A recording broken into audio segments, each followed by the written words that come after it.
વિદ્યાર્થી મિત્રો હમણાં આપણે પોષણ વિશેની માહિતી મેળવી કે સ્વયંપોષી પોષણ અને વિષમપોષી પોષણ. એની અંદર સ્વયંપોષી પોષણ શીખ્યા હતા, તો એની અંદર પ્રકાશ સંશ્લેષણની પ્રક્રિયા વિશે આપણે માહિતી મેળવી હતી. પ્રકાશ સંશ્લેષણની પ્રક્રિયા વિશેની માહિતી મેળવ્યા બાદ કે એનું સમીકરણ, પ્રકાશ સંશ્લેષણ એટલે શું અને એનું સમીકરણ જોયું. તો એના પછી એની ચોપડીની અંદર આકૃતિ આપી છે 6.1. એની અંદર એક પર્ણ દોર્યું છે. પર્ણનો આડો છેદ અને ઊભો છેદ લીધેલો છે. આયામ છેદ અને આડો છેદ અને ઊભો છેદ લીધેલો. તો એની અંદર શું સમજાવવા માંગે છે? એની અંદર એવું સમજાવવા માંગે છે એ આકૃતિ દ્વારા કે પર્ણોની અંદર લીલા કલરના હરિદ્રવ્યો આવેલા હોય છે અને હરિદ્રવ્યો છે એ પ્રકાશ સંશ્લેષણની પ્રક્રિયા કરે છે. એની અંદર લીલા કલરના ટપકાની એવું દર્શાવેલું છે. બરોબર? એ શું દર્શાવે છે એ આકૃતિ કે પર્ણોની અંદર હરિદ્રવ્યો આવેલા હોય છે અને હરિદ્રવ્યોને જ ક્લોરોફિલ રંજક દ્રવ્યો કહેવામાં આવે છે. બે એક જ છે, હરિદ્રવ્યો કે ક્લોરોફિલ રંજક દ્રવ્યો. તો એના પછી આપ્યું છે કે રણ નિવાસી વનસ્પતિઓ. રણ નિવાસી વનસ્પતિઓ અથવા મરુ નિવાસી વનસ્પતિઓ, જે રણ વિસ્તારમાં ઉગતી હોય એવી વનસ્પતિને રણ નિવાસી વનસ્પતિઓ કહેવામાં આવે છે.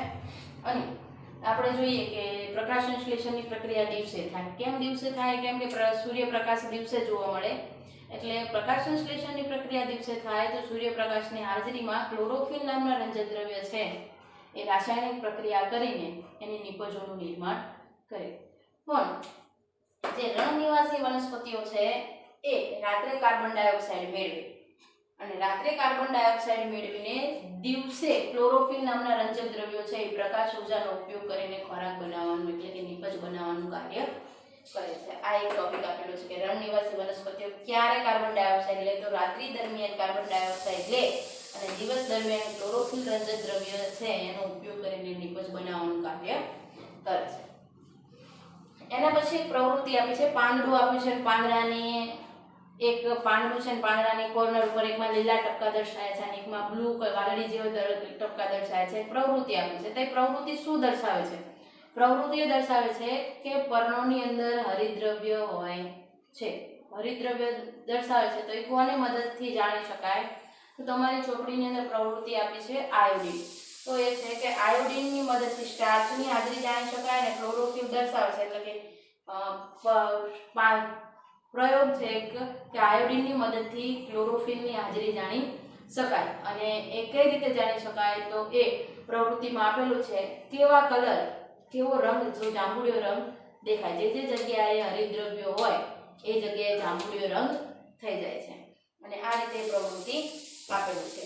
એના પછી ખાસ પરીક્ષામાં પૂછાયેલો પ્રશ્ન વાયુરંધ્ર. વાયુરંધ્રને પર્ણરંધ્ર પણ કહેવામાં આવે છે. અને એ ક્યાં જોવા મળે? તો પર્ણની સપાટી પર જોવા મળે છે.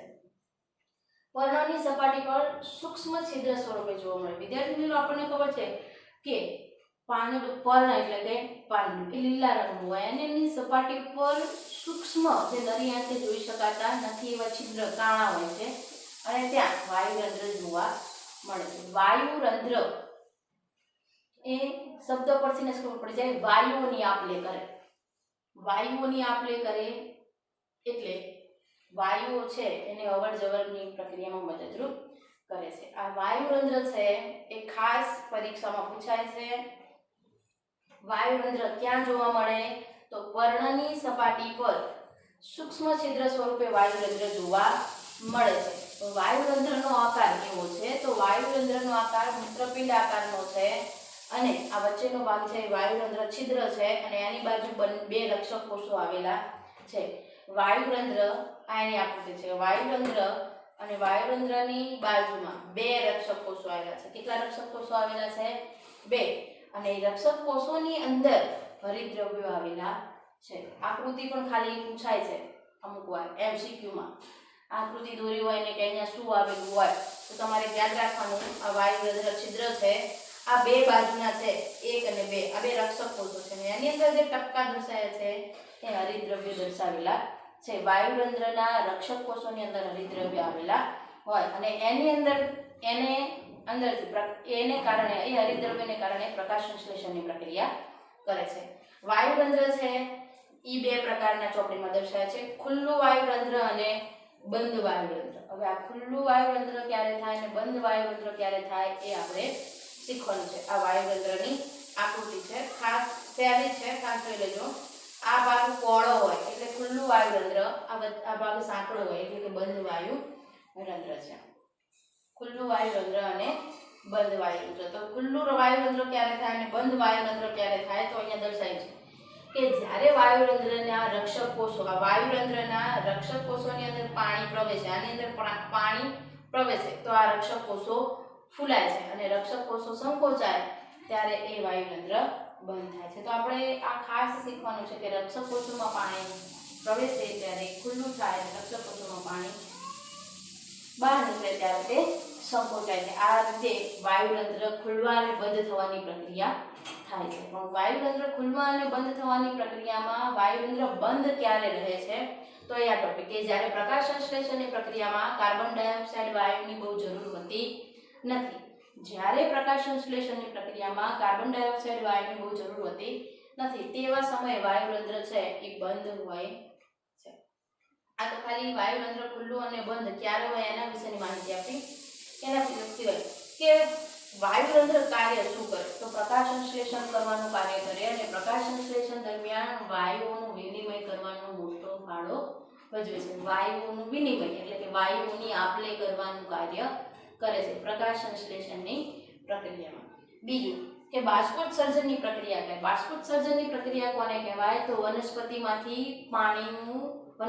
જે પાણી હોય એ વાયુ સ્વરૂપમાં રૂપાંતર થવું એને બાષ્પોત્સર્જન કહેવામાં આવે. પ્રવાહીનું સીધું જ વાયુ સ્વરૂપમાં રૂપાંતર થવું એને બાષ્પોત્સર્જન કહેવાય.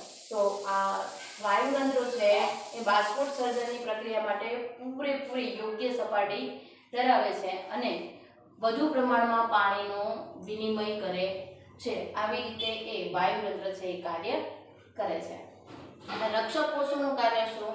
તો રક્ષક કોષો છે એ વાયુરંધ્રને ખુલવા અને બંધ થવાની પ્રક્રિયામાં ભાગ ભજવે છે. રક્ષક કોષો શું કામ કરે?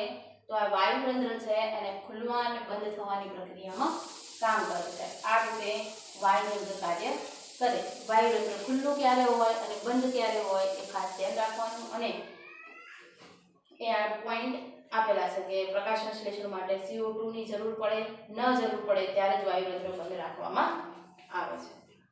વિદ્યાર્થી મિત્રો, આપણે જો વાયુ ભરિત કણો ક્યાં હોય એ ખાસ ધ્યાન રાખવાનું. તો આ આકૃતિમાં દર્શાયા છે. આયામ છે, ઊભો છેદ અને આડો છેદ લીધેલો છે. અને એવી જ રીતે રણનિવાસી વનસ્પતિઓ, તો રણમાં હોય એવી વનસ્પતિ રાતે કાર્બન ડાયોક્સાઇડનો ઉપયોગ કરે. આમાંથી એક ટૂંકો પ્રશ્ન પૂછાયો છે. પ્રવૃત્તિમાં પણ એક ટૂંકો પ્રશ્ન પૂછાયો હોય કે ચાર્જની હાજરી કોના વડે જાણી શકાય? તો આયોડિન વડે જાણી શકાય છે. વાયુરંધ્ર કોને કહેવાય? તો પર્ણરંધ્રને જ વાયુરંધ્ર કહેવામાં આવે. ક્યાં જોવા મળે? તો પર્ણોની સપાટી ઉપર જોવા મળે છે, જે નાના નાના છિદ્ર સ્વરૂપે જોવા મળે છે. તેનો આકાર મૂત્રપિંડ જેવો હોય છે અને એને આજુબાજુ બે રક્ષક કોષો જોવા મળે છે. અને રક્ષક કોષોની અંદર હરિતદ્રવ્યો આવેલા હોય છે. એ કાર્ય શું કરે? તો પ્રકાશ સંશ્લેષણની પ્રક્રિયામાં વાયુઓનું વિનિમય કરવાનું કાર્ય કરે છે અને બાષ્પોત્સર્જનની પ્રક્રિયામાં પણ પાણીનું વિનિમય કરવાનું કાર્ય કરે છે. આ વાયુરંધ્રના કાર્ય છે. એવી રીતના જ રક્ષક કોષોના કાર્ય હોય છે કે રક્ષક કોષો શું કામ કરે? તો રક્ષક કોષો છે એ વાયુરંધ્રને ખુલવા અને બંધ થવાની પ્રક્રિયામાં ભાગ ભજવે છે. પાણી જ્યારે રક્ષક કોષોમાં પાણી પ્રવેશે ત્યારે અને રક્ષક કોષો સંકોચાય ત્યારે વાયુરંધ્ર